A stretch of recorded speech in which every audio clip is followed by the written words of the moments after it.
묵상하시며 수예배로 하나님께 영광 돌리시겠습니다. 만군의 아버지 하나님, 감사합니다. 언제나 주님의 크신 은혜 가운데 저희를 주 앞에 불러주시고 또 이렇게 마음과 정성과 뜻을 다하여 예배하게 하신 하나님 너무나 감사합니다. 이 모든 시간 오직 주님만을 의지하며 주님의 말씀에 귀 기울이며 그 말씀에 우리의 삶에 적용하여 하나님이 기뻐하시는 하나님의 백성으로서 하나님의 교회를 이뤄갈 수 있는 하나의 공동체가 될 수 있도록 주여 인도하여 주시옵소서. 모든 것을 주님께 부탁드리며 모든 말씀 살아 역사하시는 우리 구주 예수 그리스도 이름으로 간절히 기원하옵나이다. 아멘. 찬송가 382장 찬양 드리겠습니다.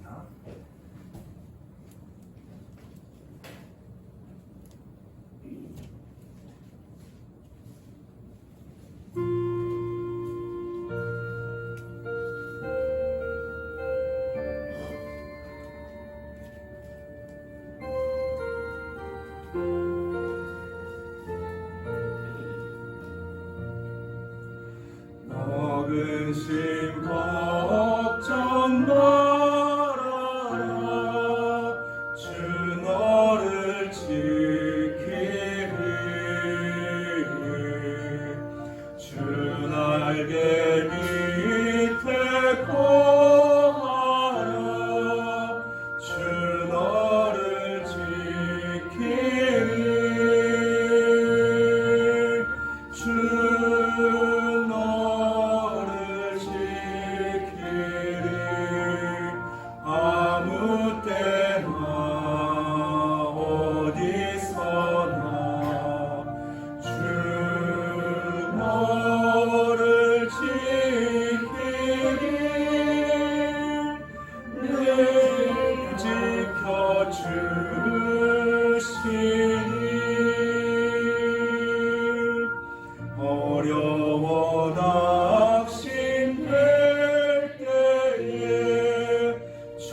하나님 아버지, 영원히 죽을 수밖에 없는 저희를 자녀 삼아 주시고 오늘도 예배의 자리로 인도해 주셔서 감사를 드립니다. 성도라 칭함을 받았건만 저희들이 입술로만 주여 주여 할 때가 얼마나 많은지 모릅니다. 우리의 삶이 겉사람과 속사람이 너무 다르고 구별되는 삶을 살지 못할 때가 많이 있습니다. 주여 용서해 주시고 불쌍히 여겨 주시옵소서. 하나님 아버지, 은혜 중에 여름 수련회와 단기 선교를 무사히 마칠 수 있게 도와주셔서 감사를 드립니다. 수고하신 교육자와 교사들의 기도와 눈물을 받으셔서 귀한 자녀들이 선한 영향력을 끼치는 하나님 나라의 일꾼들로 세워지게 하시며 우리 교회의 기둥들로 잘 자라나도록 주님 도와주시옵소서. 아멘. 하나님 아버지, 한우들이 많이 계십니다. 수술을 받고 회복 중에 계신 한우와 노안으로 오래 고생하시는 한우도 계십니다. 주님 위로하여 주시고 눈물을 닦아 주셔서 날마다 주님 주시는 새 힘과 능력으로 속히 회복시켜 주시옵소서. 아멘. 하나님 아버지, 우리 교회에 귀한 일꾼을 세워주셔서 감사를 드립니다. 하나님, 저들을 부르셨사오니 이제 사명감도 주셔서 하나님 나라와 우리 교회를 위하여 선한 일꾼으로 사용하여 주실 것을 믿습니다. 이 시간 김영동 목사님 말씀을 주실 때에 저희 모두 아멘으로 받게 하여 주시고 목사님께 성령 충만함을 주셔서 힘있고 능있게 전하게 하시며 저희는 말씀대로 깨달아 순종하는 시간이 되게 하여 주시옵소서. 감사를 드리며 예수님의 이름으로 기도합니다. 아멘. 오늘 우리에게 주신 말씀은 고린도전서 8장 7절에서 13절 말씀입니다. 고린도전서 8장 7절에서 13절, 제 성경으로는 신약성경 272면에 있습니다.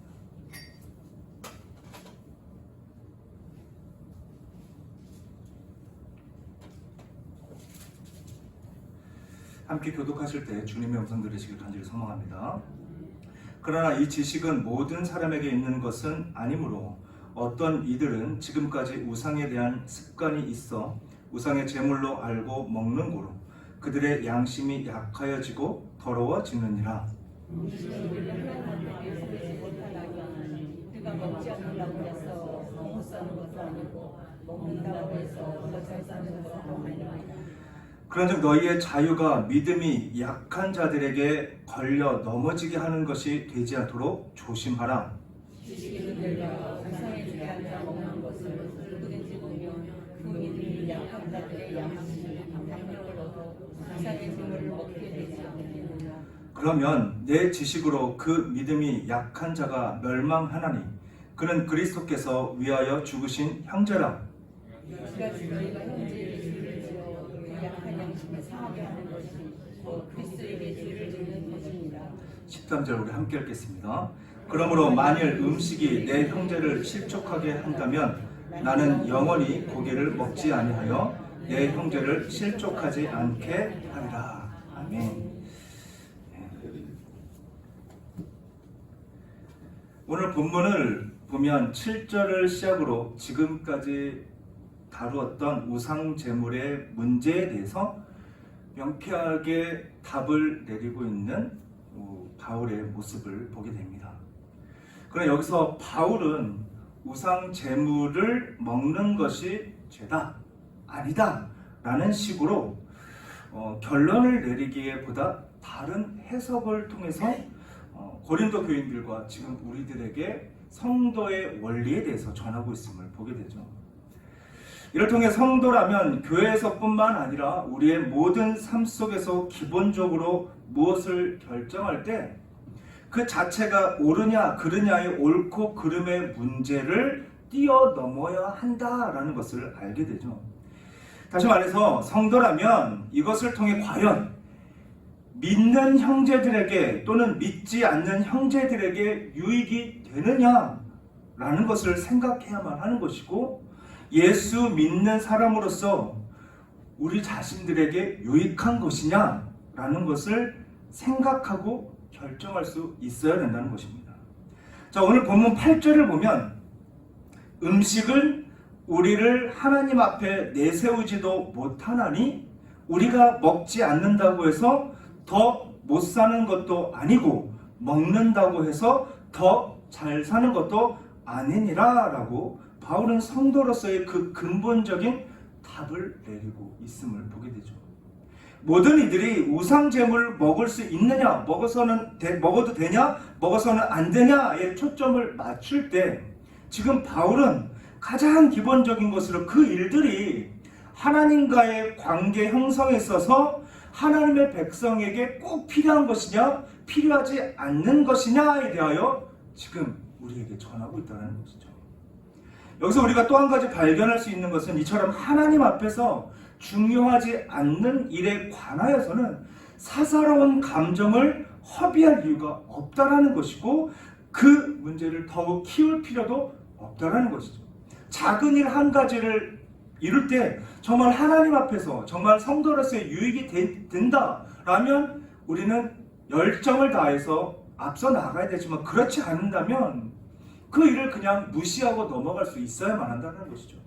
우리가 너무나 잘 알고 있는 말이 있죠. 빈대 한 마리 잡으려다가 초가상간을 다 태운다라는 말이 있습니다. 이렇듯 바울은 8절을 통해 하나님과의 관계에 아무런 영향을 미치지 못할 뿐만 아니라 하나님 앞에 우리는 내세울 수도 없다라는 것을 알게 하고 있음을 전합니다.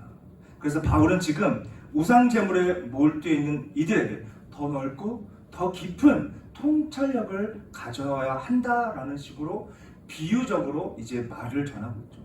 즉 음식이라는 아무런 문제가 되지 않는 것을 통해서 가장 중시되어야 하는 것이 무엇인지를 일깨워주고 있는 것이죠. 즉 기독인이라면 하나님의 백성이라면 하나님 예수 그리스도의 십자가를 통해서 구원을 받은 자들이라면 하나님의 진리를 다루는 문제가 아니라면 모든 것을 양보하고 한 걸음 뒤로 물러날 수 있어야만 한다는 것이죠. 이렇듯 하나님과의 영적인 관계를 방해하거나 문제시되는 것이 아니라면 성도는 언제나 뒤로 한 발짝 물러나 나무를 바라보는 것이 아닌 전체 숲을 바라볼 수 있어야만 한다는 것입니다. 요즘 전 세계적으로 관심사가 있다면 여러 가지 관심사 중에 자기 관리를 빼놓을 수 없을 것입니다. 자기 관리하면 또 많은 사람들이 한 번 이상은 꼭 해봤을 다이어트를 빼놓을 수 없겠죠. 다이어트에서도 꼭 중요한 것이 있습니다. 바로 식이요법입니다. 제가 항상 실패하는 것 중에 하나가 이 식이요법입니다. 이 식이요법은 별거 아닐 수도 있는데 아무리 운동을 많이 해도 이 식이요법을 제대로 하지 못하면 그 운동의 효과를 제대로 얻지 못하게 되죠.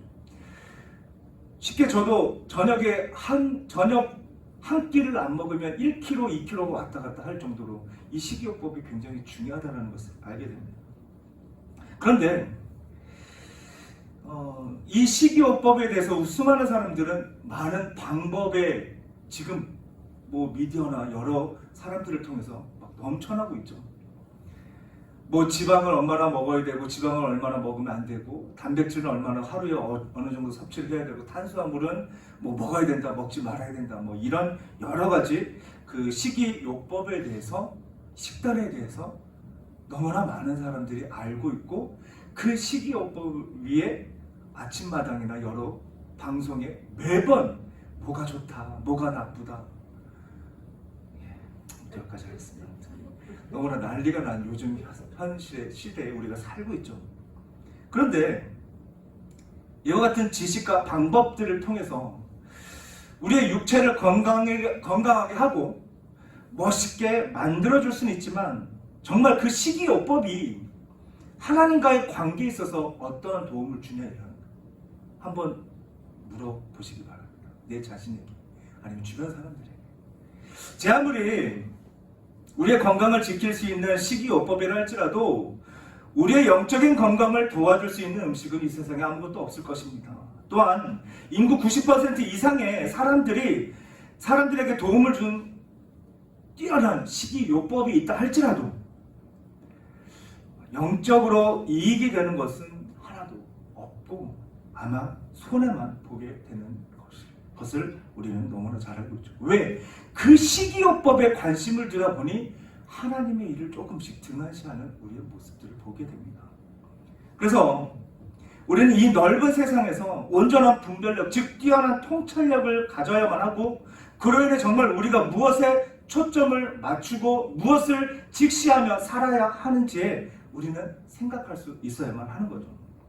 이와 같이 성도에게 있어서 문제는 무엇을 먹느냐, 먹지 않느냐, 또는 결혼을 하느냐, 결혼을 하지 않느냐, 세례를 받느냐, 세례를 받지 않느냐의 문제가 아니라 우리에게 가장 중요한 것은 하나님의 계명을 지키며 살아가느냐, 아니면 우리가 세상의 계명을 지키며 살아가느냐에 있다는 것입니다.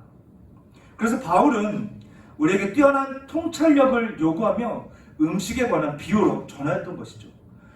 그런데 고린도전서 6장 13절을 보면 이렇게 얘기합니다. 음식은 배를 위하여 있고 배는 음식을 위하여 있으나 하나님은 이것저것을 다 폐하시리라. 몸은 음란을 위하여 있지 않고 오직 주를 위하여 있으며 주는 몸을 위하여 계시느니라 라고 전하고 있죠.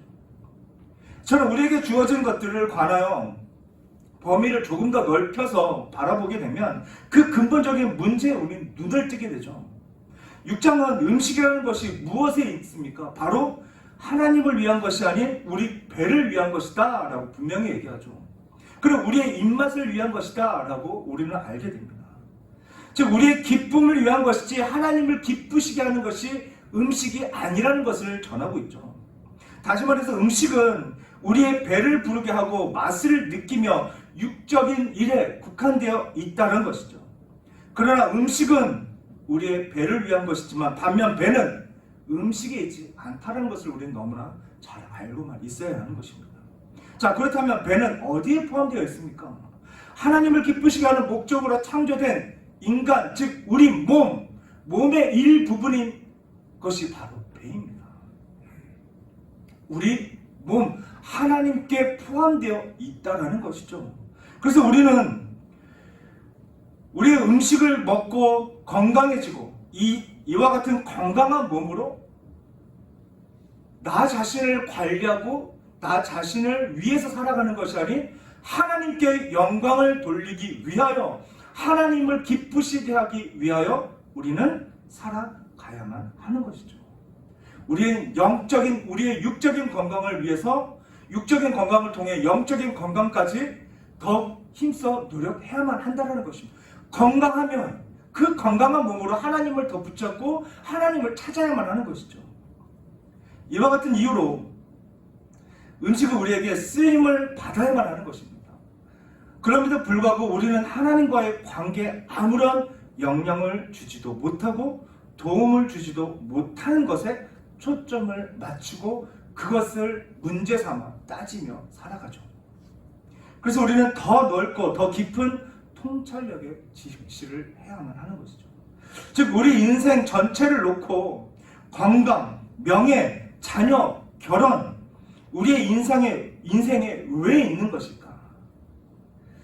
또 한편으로 우리의 자녀들을 왜 꼭 훌륭하고 모두에게 인정받고 모두에게 사랑받는 아이로 자라야만 하는 것일까? 이 모든 것이 하나님과의 어떤 영향을 미치는 것일까를 한 번쯤 생각하셔야만 합니다. 우리는 일반적으로 우리가 건강하기를 원하고 그리고 우리가 부자가 되기를 원하고 그리고 자녀들이 잘 되어야만 하는 것 그리고 내가 하는 모든 일들이 형통해야만 하는 이유에 대해서 물어보면 우리는 아무런 걱정 없이 맡겨진 사명에 온전히 감당하기 위해서라고 얘기를 합니다. 그러나 실제로 우리가 하나님께 마음껏 봉사하고 싶고 영적이고 싶으며 거룩해지고 싶다면 우리가 원하는 것에 정반대되는 삶을 살아가야만 할 것입니다. 돈이 없어도 보고 너무 아파서 죽을 정도로 사경을 헤매기도 해봐야 되고 아이들이 너무나 많은 문제를 일으켜서 시시때때로 경찰서에 왔다 갔다 하는 삶을 살아간다. 그럼 삶 속에서 우리는 살아보고 그 삶이 정말 하나님의 맡긴 일에 걸림돌이 되는가? 그때 정말 하나님과의 관계에 크나큰 문제가 일어났는가?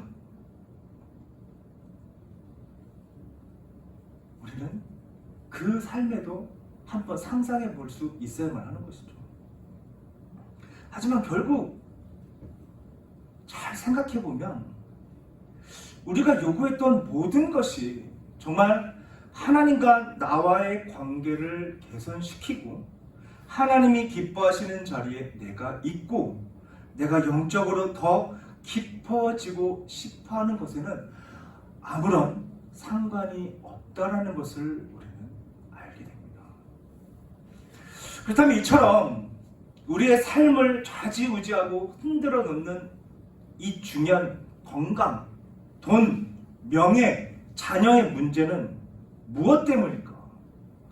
바로 우리가 함께 살아가는 사람들의 시선 때문이라는 거죠. 남들의 시선, 남들의 평판, 곧 죽어도 굽힐 수 없는 우리 자신의 알량한 자존심 때문이라는 것을 우리는 알게 됩니다. 우리가 하나님을 위한다는 이름으로 요구했던 그 모든 것들은 사람들 앞에 드러내고자 하는 나의 욕심이고 나의 욕망일 뿐입니다. 요구사항을 통해 하나님을 위해 사용한 횟수는 정말 한두 번에 불과했을 것이죠. 그런데 이럴 수밖에 없다고 당연한 거 아닌가? 우리는 핑계를 내세웁니다.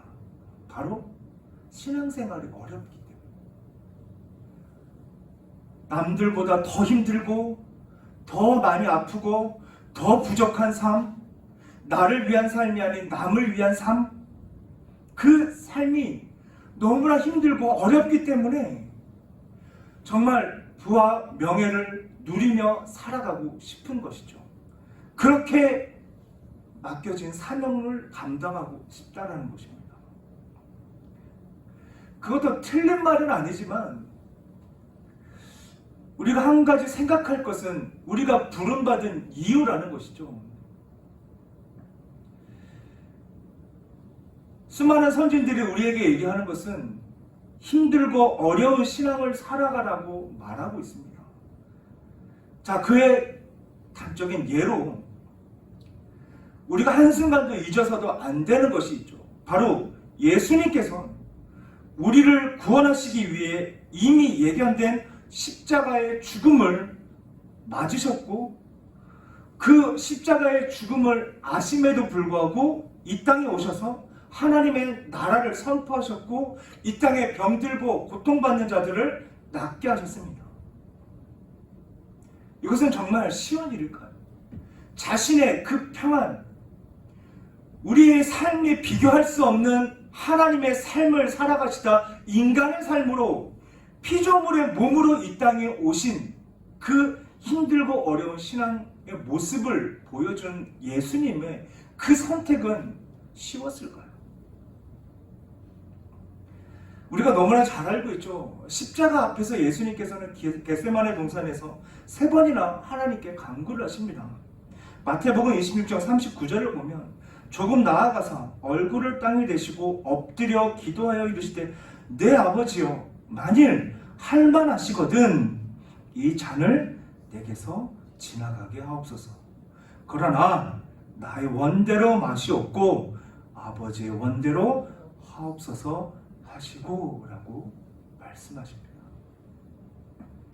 누가복음 22장 44절에 보면 예수께서 힘쓰고 애써 더욱 간절히 기도하니 땀이 땅에 떨어지는 핏방울 같이 되더라 라고 전하고 있죠. 지금 예수님께서 얼마나 고통스럽게 얼마나 힘들게 기도를 하고 계시는지 우리에게 설명하고 있습니다. 이것이 하나님께 부름을 받고 선택받은 백성이요 자녀들이 꼭 살아가야만 하는 현장이고 현실이라는 것입니다. 그런데 이와 같이 예견된 삶에 대하여 예수님께서 말씀하시자 그의 단적인 모습만을 보고 좁은 시야로 통찰력이 없는 우리들의 모습을 그대로 나타낸 한 인물이 있습니다. 바로 예수님의 수제자인 베드로이죠. 마태복음 16장 22절에 보면 베드로가 예수를 붙들고 항변하여 이르되 주여 그리 마옵소서 이 일이 결코 주께 미치지 아니하리이다 라고 전하죠. 우리가 너무나 잘 알고 항변하다 마치 대들고 싸울 정도로 정말 전쟁을 할 정도로 예수님 멱살을 잡을 것처럼 베드로는 지금 예수님께 절대 그런 일이 있어서는 안 됩니다 라고 말하고 있다는 것이죠. 그러자 23절에 예수께서 돌이키시며 베드로에게 이르시되 사탄아 내 뒤로 물러가라. 너는 나를 넘어지게 하는 자로다. 내가 하나님의 일을 생각하지 아니하고 도리어 사람의 일을 생각하는도다 하시고 라고 전하고 계시죠. 저는 우리는 하나님의 일보다 우리의 일에 더 관심을 두며 살아가고 있을 뿐만 아니라 그것이 마치 당연한 것이다. 그것이 진리다. 라고 우리는 우격다짐하며 살아가고 있음을 보게 됩니다. 이와 같이 지금 고린도 교인들에게 지금 이 신앙은 일종의 진리를 아는 것, 그리고 우리에게 적용해야만 하는 것. 그런데 그 진리를 아는 것은 결국 자유를 얻게 되는 것이다 라고 생각하고 있죠. 마치 모든 것이 자신에게 권리가 있는 것으로 생각한다라는 것입니다. 그러나 이에 대한 바울의 대답은 이렇습니다. 지식이 바로 사랑으로 가는 것과 같이 내 권리가 아니라 내 사랑으로 가는 것이다 라고 전하고 있죠. 즉 우리는 남을 위해 내가 무엇을 하는가 또는 하나님이 지금 나에게 무엇을 원하는가에 중심을 두고 그와 같은 구원이 필요한 사람들이 있다면 그 사람들을 찾아가야만 하는 것이고 그 사람들 앞에서 예수 그리스도의 십자가의 형상을 나타내야만 한다는 것입니다. 그것이 우리에게 주어진 사명이고 우리에게 주어진 소명이라는 것을 바울은 지금 고린도 교인들과 우리들에게 전하고 있죠. 나만 생각하고 내 일만 생각하고 내 가족들만 생각하는 삶 속에서 그것이 아닌 더 나아가 내 주변에 있는 사람, 더 최우선적으로 하나님을 위한 삶을 살아야 한다는 것을 전하고 있습니다. 이를 위해 우리가 존재할 뿐만 아니라 이 사명에 우리의 인생을 바치며 살아가야만 하는 것이죠. 이것이 우리가 주장할 수 있는 권리인 것입니다.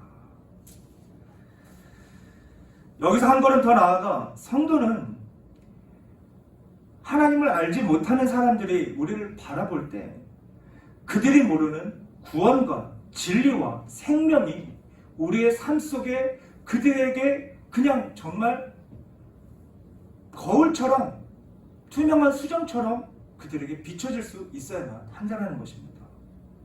그리고 그 모습을 그들이 발견할 수 있어야만 하는 것이죠. 뿐만 아니라 우리는 구원과 진리와 생명을 나누기 위해 가능한 나의 모든 걸림돌을 다 제거하는 삶을 살아야만 하는 것입니다. 그래서 본문 13절에 바울은 그러므로 만일 음식이 내 형제를 실족하게 한다면 나는 영원히 고기를 먹지 아니하여 내 형제를 실족하지 않게 하리라 라고 전하고 있음을 보게 되죠.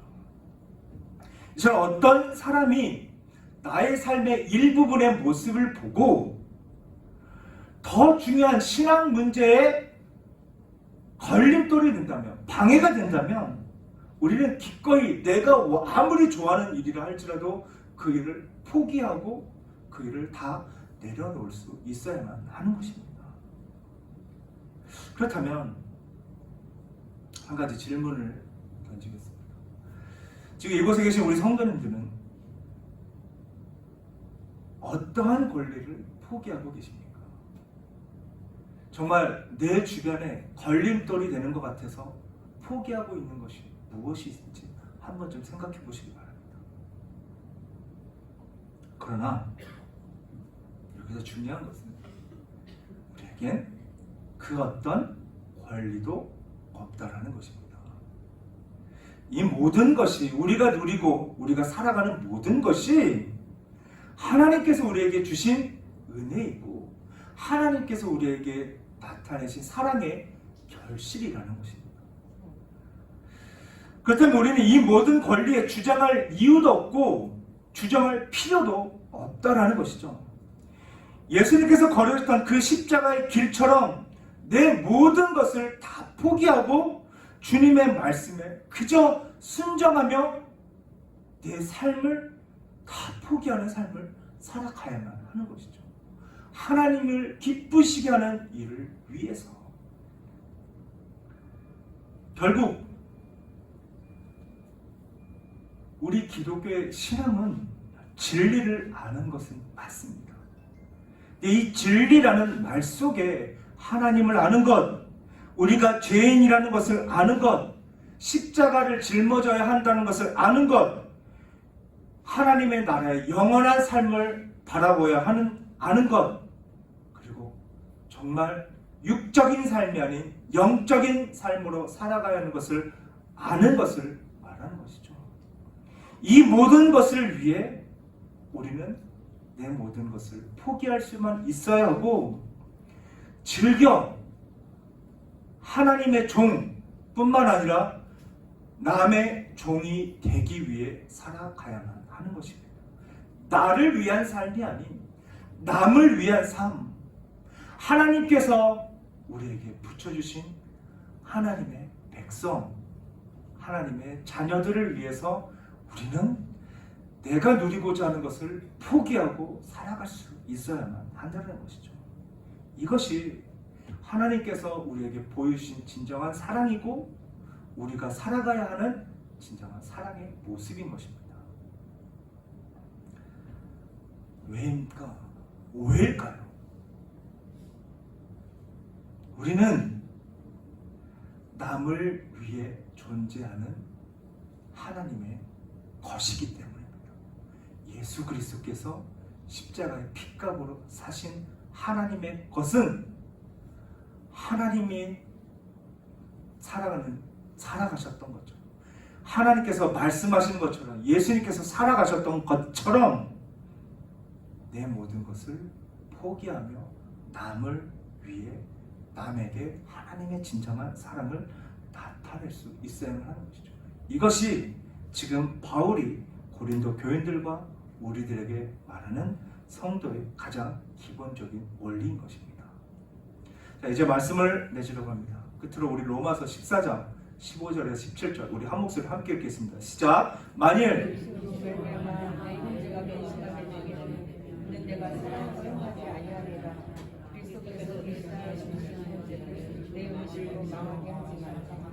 그러므로 너희의 선한 것이 비방을 받지 않게 하라. 하나님의 나라는 먹는 것과 마시는 것이 아니오 오직 성령 안에 있는 의와 평강과 희락이라. 아멘.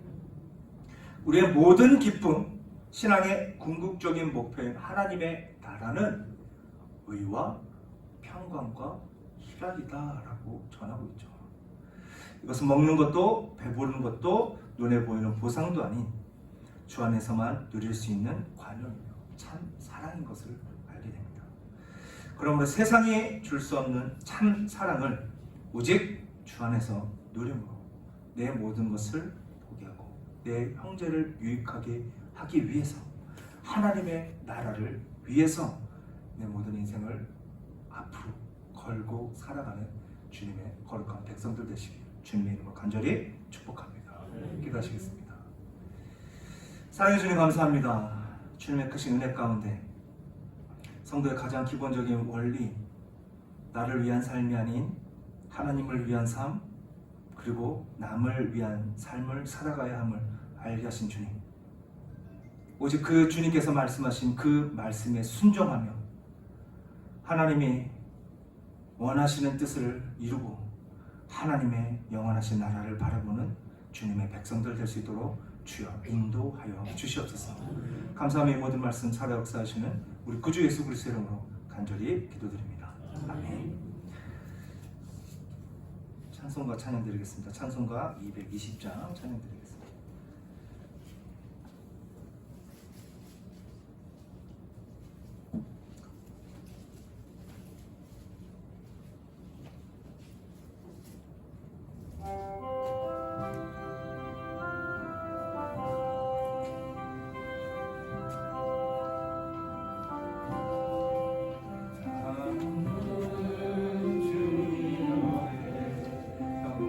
제자의 한 자리에 크신 사랑 생각하며 즐거운 찬송 부르네. 내 주 예수 오늘 받아 모든 사랑 내 몸같이 한란 근심 위로하고 진심으로 사랑하세. 사랑하는 주님 앞에 온갖 충성 다 바쳐서 즐거우사 주님만 힘써 섬기세. 우리 주님 거룩한 손 제자들의 발을 씻어 남 섬기는 종의 도를 몸소 행해 보이셨네. 사랑하는 주님 앞에 로 섬기라니 한 피 바다 한 몸 이룬 형제여 친구들이여 한 몸같이 친밀하고 마음으로 하나되어 우리 주님 크신 뜻을 지성으로 준행하세. 아멘. 교회 소식 알아보겠습니다. 주보를 참고하시기 바랍니다. 예배회의 금요일 한혜관 목사님 특송은 항종직 피택자 일동 찬송가 218장 찬양은 사랑하나 본당에서 있습니다. 생명의 삶 9월 생명의 삶 수령해 가시기 바랍니다. 1층 현관 및 도서관입니다. 나머지는 주보를 참고해 주시고 교우동정 결혼 나유정 성도 나병두 김경일제 차녀 8월 27일 토요일 낮 12시 한스 갤러리 1층 성북구입니다. 교회에서는 11시 10분 출발 예정하고 있습니다. 참고하시기 바랍니다. 헌금을 기도하고 축도로 예배 마치겠습니다. 사랑해 주님 감사합니다. 주님의 크신 은혜 가운데 또 주님의 그 은혜와 사랑에 감사함으로 작은 예물을 준비하여 주님 앞에 드립니다. 여러 가지 제목으로 구별해 드리는 이 모든 예물을 기뻐 받아 주시고 주님이 계획하신 그곳에 온전히 쓰임 받는 예물 되게 하여 주시며 이 예물과 함께 작은 소원 주님 앞에 드릴 때마다 그 모든 소원 기뻐 받아 주시옵시고 언제나 하나님께서 늘 함께 하시며 우리의 세밀한 음성을 듣고 계심을 경험할 수 있는 그리고 더 많은 것으로 주님 앞에 드리며 더 많은 것으로 주님 앞에 나아가는 주님의 거룩한 백성들 될 수 있도록 주여 인도하여 주시옵소서. 지금 우리 주 예수 그리스도의 은혜와 하나님의 극진하신 사랑과 이 모든 진리를 깨달아 믿고 순종하며 충성을 다하도록 인도 보호하시는 성령 하나님의 교통 충만하신 역사가 오직 주 안에서 모든 것을 버리고 내 형제들을 위해 하나님의 나라를 위해 온전히 주께 내 삶을 바치기를 다짐하고 각자의 삶 속에 나아가는 성도들과 그의 가정과 사업 위에 그리고 온전한 예배와 교제를 회복하길 원하는 교회 위에와 세계 열방 위 지금으로부터 영원토록 함께 있을지어다. 아멘.